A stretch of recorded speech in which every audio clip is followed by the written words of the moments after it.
Shabbat Shalom. This morning, you can take a breath. You're good for a while. This morning we heard our bat mitzvah Ilana chant one of the oldest Jewish prayers for the priestly blessing, or in Hebrew, Birkat HaKohanim. And as she also shared in her Devar Torah, this prayer has the distinction of being the oldest copy of a biblical text that we have. The blessing is inscribed on 2 silver amulets dating to the 6th century BCE. This is 500 years before the Dead Sea Scrolls. I first saw these prized amulets in person at the Israel Museum in Jerusalem when I was 12 years old. This was a trip my parents took us the year before my bat mitzvah. And on later trips, I always returned to this museum to search for them. And I still remember the way, if they haven't changed it. You turn left into the archaeology wing.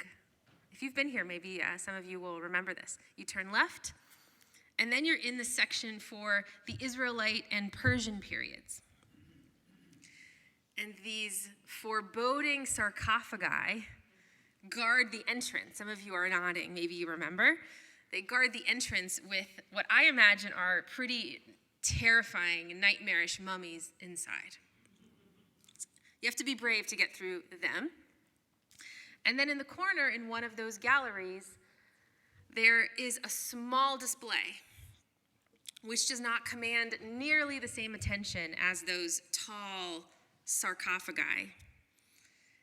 There lie these understated treasures. 2 miniature amulets that seem to levitate in the air.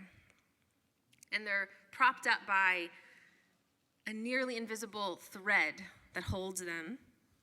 And they're positioned exactly behind a simple magnifying glass. So the whole thing looks like it could be a child's science experiment. The amulet's behind the magnifying glass.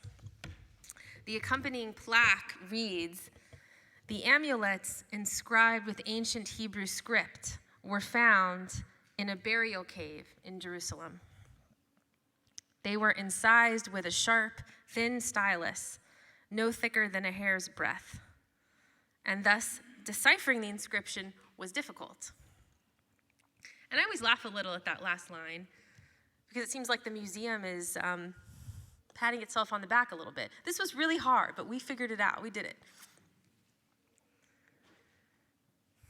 Imagine someone a very long time ago etching these words into silver, just a few centimeters high. They're very small.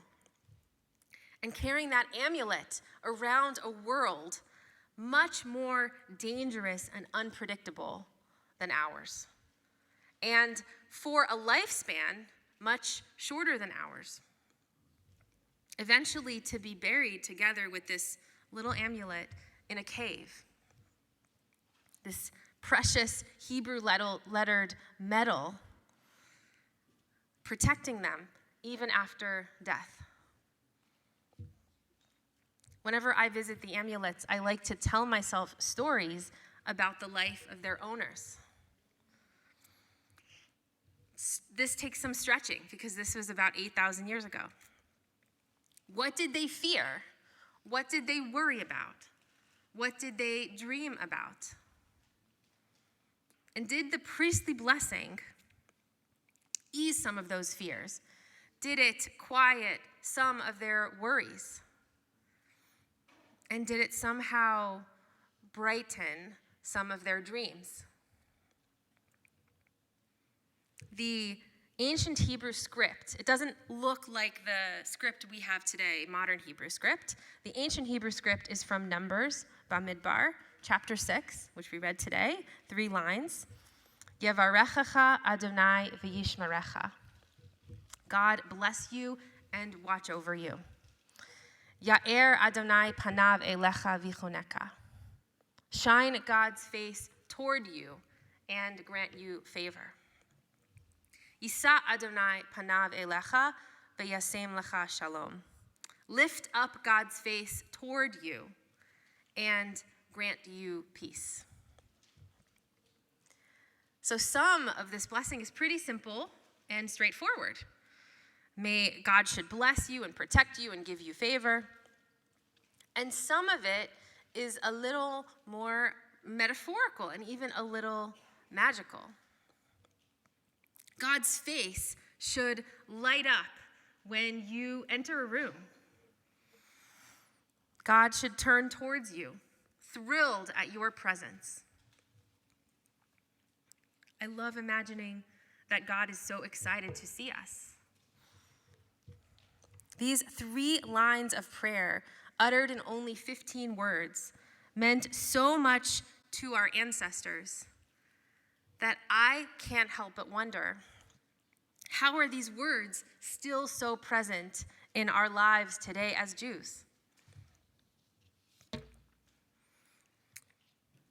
Our bat mitzvah Alana shared in her Devar Torah that her parents bless her and her brother every Friday night using the priestly blessing. Does anyone else bless children or receive a blessing on a Friday night? Oh, I see a lot of hands. Last week, at our preschool family Shabbat, we paused for all the little ones to, they're all sitting up in the front with their friends.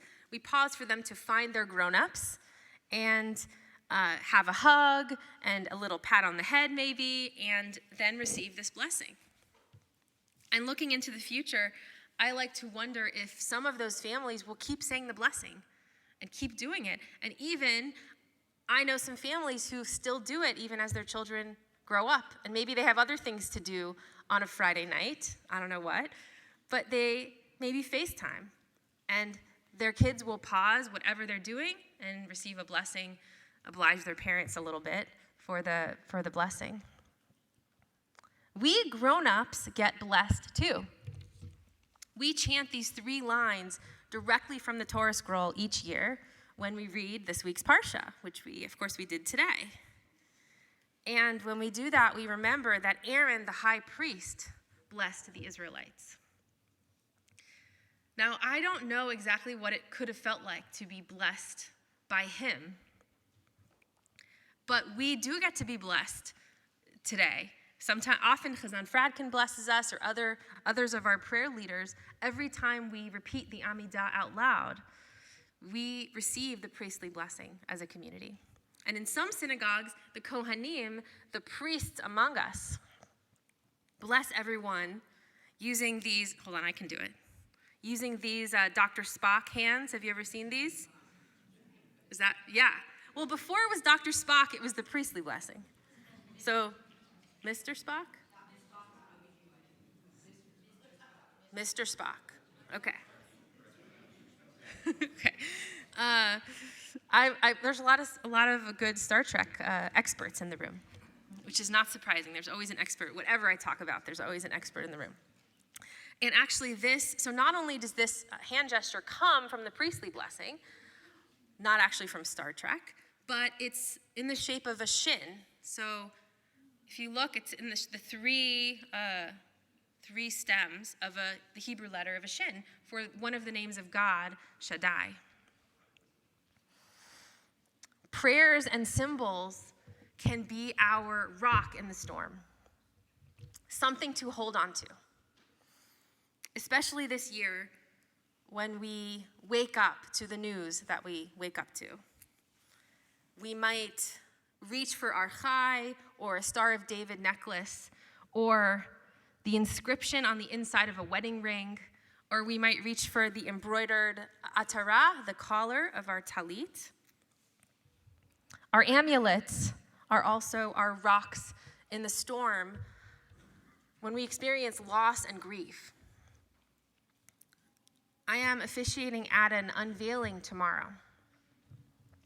And so at an unveiling where we will reveal the engraved stone of the burial marker. Traditionally, this has, of course, names and dates. Sometimes it has other symbols like a Jewish star.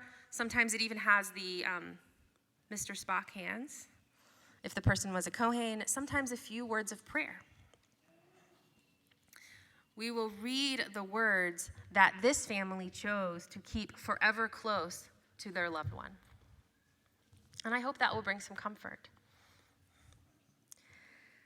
What words are so powerful that you would scratch them into stone or silver and keep them with you?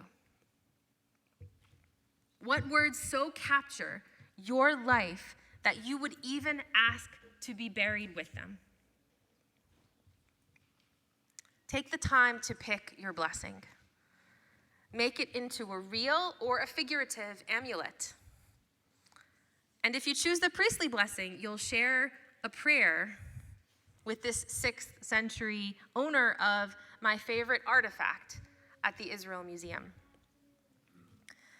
May we keep our most sacred blessings close and know that our oldest prayers are still relevant and still powerful. Worth a trip to the museum to squint through a magnifying glass. Worth a few reflective moments at shul. Worth a few words and a hug before Shabbat dinner. God bless you and watch over you. Shine God's face toward you and show you favor. Lift up God's face to you and grant you peace. Amen. Shabbat shalom.